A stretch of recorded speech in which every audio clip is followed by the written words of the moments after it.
Hello friends, দেব coaching সেন্টারে সবাইকে স্বাগত।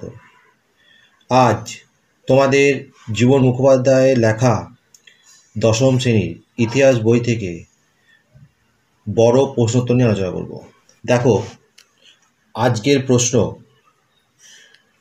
19 শতকে নারী শিক্ষা বিস্তারে ড্রিঙ্ক ওয়াটার বেথুন কী ভূমিকা গ্রহণ করেছিলেন?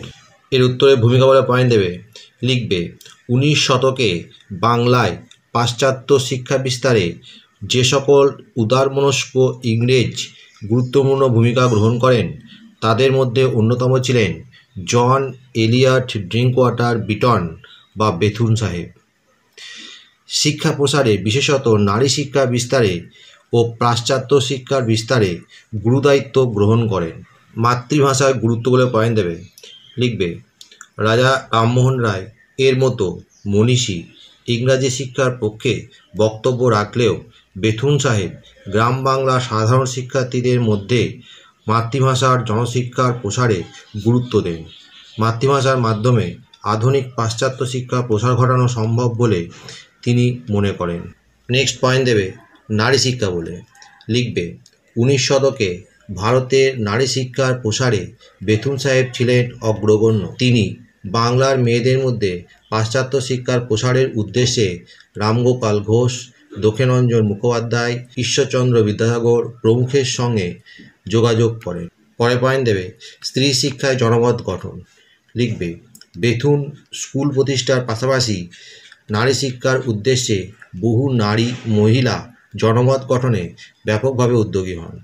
এই জন্য তিনি স্ত্রী শিক্ষার প্রয়োজনীয়তার বিষয়ে একটি সংস্করণ প্রকাশ করেন। পরে পয়েন্ট দেবে স্কুল প্রতিষ্ঠা, লিখবে নারীদের মধ্যে পাশ্চাত্য শিক্ষার প্রসারের উদ্দেশ্যে বেথুন সাহেব কলকাতায় 1849 খ্রিস্টাব্দে 7ই মে হিন্দু বালিকা বিদ্যালয়, বর্তমান বেথুন স্কুল প্রতিষ্ঠা করেন। তিনি তার যাবতীয় স্থাবর ও অস্থাবর সম্পত্তি এই বিদ্যালয়কে দান করেন। পরে পয়েন্ট দেবে কলেজ প্রতিষ্ঠা বলে, লিখবে বাংলার নারীদের মধ্যে আধুনিক উচ্চশিক্ষার প্রসারের উদ্দেশ্যে বেথুন সাহেব কলকাতায় একটি মহিলা কলেজ প্রতিষ্ঠা করেন। এটি বেথুন কলেজ নামে পরিচিত। মাত্র একজন ছাত্রী কাদম্বিনী বসুকে নিয়ে এই কলেজের পঠন পাঠন শুরু হয়। বেথুন কলেজ হল ভারতীয় উপমহাদেশের প্রথম মহিলা কলেজ। পরে পয়েন্ট দেবে অন্যান্য কৃতিত্ব বলে, লিখবে বেথুন সাহেব কলকাতা পাবলিক লাইব্রেরির সঙ্গে ঘনিষ্ঠভাবে যুক্ত ছিলেন। তিনি বাংলা ভাষায় গ্রন্থ অনুবাদের কাজেও বিশেষ উৎসাহী ছিলেন। নেক্সট পয়েন্ট দেবে উপসংহার বলে, লিখবে বেথুন সাহেবের প্রচেষ্টার ফলেই বাংলার বহু নারী আধুনিক শিক্ষার আলোয় আলোকিত হন। তিনি একজন বিদেশি হয়েও সমাজে নারী শিক্ষা বিস্তারের জন্য পদক্ষেপ নিয়েছিলেন, অথচ সমকালীন খুব কম ভারতীয় এইরূপ প্রচেষ্টা করেন। এই কারণে আজও ভারতের ইতিহাসে তাকে শ্রদ্ধার সঙ্গে স্মরণ করা হয়। পরের প্রশ্ন দেখো, উডের নির্দেশনামা 1854 কে এদেশে শিক্ষা বিস্তারের মহাসনদ বলা হয় কেন? এর উত্তর লিখবে 1854 খ্রিস্টাব্দে বোর্ড অব কন্ট্রোলের সভাপতি চার্লস উড ভারতের যে শিক্ষা সংক্রান্ত নির্দেশনামা প্রকাশ করেন তাকে এদেশে পাশ্চাত্য শিক্ষা বিস্তারে মাগনা কাটা বলা হয়। ভারতের 19 শতাব্দীর প্রথমার্ধে পাশ্চাত্য শিক্ষা প্রতিষ্ঠানের প্রসার ঘটলেও সুনির্দিষ্ট পাঠ্যক্রম ও কাঠামো ছিল না। উডের নির্দেশনামার উপর ভিত্তি করে ভারতের আধুনিক শিক্ষা ব্যবস্থা কাঠামো গড়ে উঠেছিল। পরের স্ট্যান্সে লিখবে এই নির্দেশনামায় নিম্নতম পর্যায় থেকে উচ্চ পর্যায় পর্যন্ত শিক্ষা ব্যবস্থাকে বিন্যস্ত করার কথা বলা হয়। প্রাথমিক শিক্ষা প্রতিষ্ঠানের পাশাপাশি কলেজ ও প্রেসিডেন্সিগুলিতে একটি করে বিশ্ববিদ্যালয় স্থাপনের প্রস্তাব দেওয়া হয়। পৃথক একটি শিক্ষা বিভাগ সৃষ্টি করা হয়। শিক্ষক শিখন এর উপর জোর দেওয়া হয়। নারী শিক্ষা প্রসারের উপর গুরুত্ব আরোপ করা হয়। অন্যদিকে গণশিক্ষার মাধ্যমে মাতৃভাষার বহুল ব্যবহারের উপর জোর দেওয়া হয়।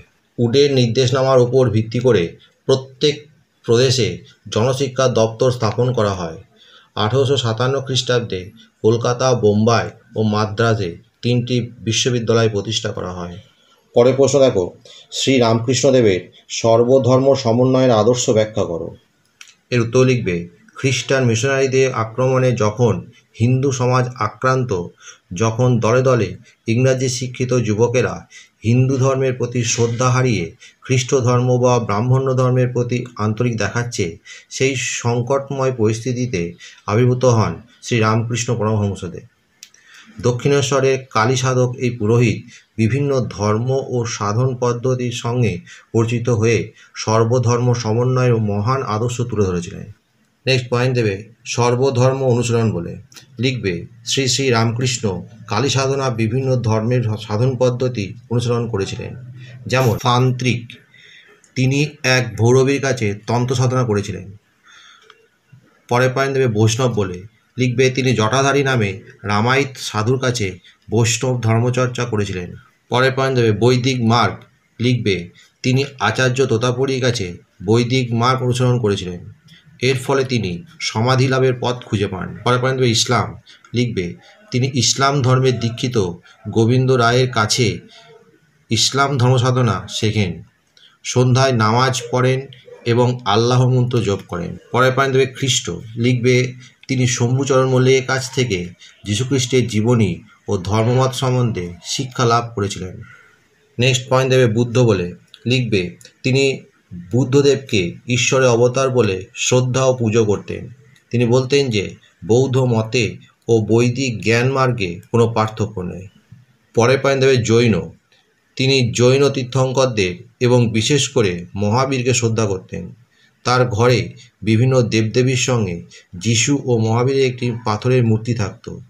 তিনি এই মূর্তি ও ছবির সামনে প্রতিদিন সকাল সন্ধ্যে ধূপধুনো দিতেন। পরের পয়েন্ট দেবে সমন্বয় বলে। লিখবে এইভাবে তিনি বিভিন্ন ধর্ম সম্বন্ধে পরিচিত হন এবং তাদের সাধন পদ্ধতি ও ফল বুঝতে পারেন। এরপর তার দৃঢ় বিশ্বাস হয় যে সব ধর্মই সত্য, অর্থাৎ যত মত তত পথ। পরে পয়েন্ট আদর্শ বলে। লিখবে শ্রী শ্রী রামকৃষ্ণের বাণীর মূল কথা হলো শিব জ্ঞানে জীব সেবা। এজন্য সংসার ত্যাগ করার প্রয়োজন নেই। ঈশ্বর দেবালয়ে থাকেন না, থাকেন জীবের মধ্যেই। জীব সেবাই হলো ঈশ্বরের সেবা। সর্বশেষ পয়েন্ট দেবে গুরুত্ব বলে। লিখবে রামকৃষ্ণের উদার মতাদর্শ সনাতন হিন্দু ধর্মকে জাতপাতের বিভেদ সংকীর্ণতা থেকে মুক্ত হতে সাহায্য করে। এর মাধ্যমে হিন্দু ধর্ম যেমন প্রাণশক্তি ফিরে পায়, তেমনি অন্যান্য ধর্মের প্রতি শ্রদ্ধা দেখায়, বৈরিতা কমে যায় এবং সর্বধর্ম সমন্বয়ের আদর্শ প্রচারিত হয়। বন্ধুরা, এখানেই শেষ করছি। পরবর্তী ভিডিওতে আবার দেখা হবে। ভিডিওটি ভালো লাগলে অবশ্যই লাইক, কমেন্ট, শেয়ার করবে।